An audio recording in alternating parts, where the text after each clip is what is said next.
வெண்டிக்காய் இது மாதிரி நல்லா கழுவிட்டு நல்லா வெள்ளை துணி போட்டு தொடச்சி நறுக்கி வச்சிடணும். அதுக்கப்புறம் அலசக்கூடாது. வெங்காயம் இந்த அளவு, தக்காளி 1, 2 முட்டை போட்டு கிண்டுனா டேஸ்ட்டாக இருக்கும். முட்டை, மஞ்சத்தூள், மிளகாத்தூள், மிளகு ஜீரகத்தூள் போடணும். உப்பு தேவையான அளவு. கடாயை வச்சு வெங்காயத்தை தான் ஃபஸ்ட்டு வதக்கணும்.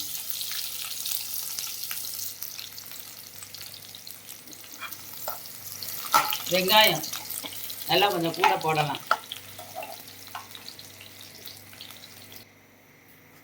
வெங்காயம் இந்த அளவு வதங்கினோடனே தக்காளியையும் போட்டுடணும். தக்காளி நல்லா வதங்கணும்.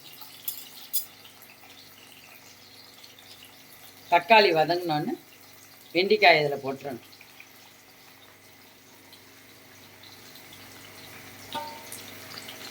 எண்ணெய் வேணால் கொஞ்சம் கூட ஊற்றிக்கங்க. முட்டை நாங்கள் 2 தான் போடுறோம், வேணுன்னா 4 முட்டை கூட ஊற்றிக்கலாம். மஞ்சத்தூள்,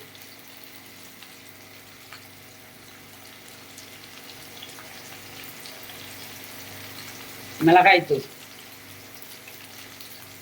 உப்பு தேவையான அளவு. நல்லா வதங்கணும்.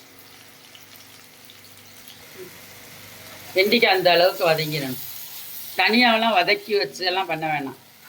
இதில் வெங்காயம் தாளித்தோடனே இதே மாதிரி வெண்டைக்காய் வதக்குனா இது மாதிரி நல்லா வதங்கிடும். இப்போ 2 முட்டையை உடச்சி ஊற்றணும். நம்மளுக்கு வேணுங்கிறத உடச்சி ஊற்றிக்கலாம். முட்டை ஊற்றாமையும் பண்ணலாம். முட்டை ஊற்றி பண்ணுனா கொஞ்சம் சீக்கிரம் காலியாயிடும் வெண்டிக்காய். இப்போ மிளகு ஜீரகத்தூள் போடணும்.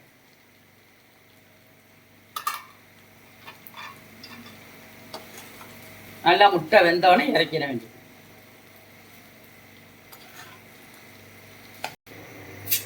முட்டை உடச்சி ஊற்றுனதுக்கப்புறம் இது நல்லா வெந்து வதங்கி இது மாதிரி வந்துடும். இப்போ அடுப்பை ஆஃப் பண்ணிவிட்டு இறக்கிற வேண்டியதுதான். இது டேஸ்ட்டு நல்லா மூளை பொரியல் மாதிரி இருக்கும். ஆட்டு மூளை பொரியல் மாதிரி இந்த டேஸ்ட்டு. இந்த வீடியோ பிடிச்சிருந்துச்சுன்னா லைக் பண்ணுங்கள், ஷேர் பண்ணுங்கள், சப்ஸ்கிரைப் பண்ணுங்கள்.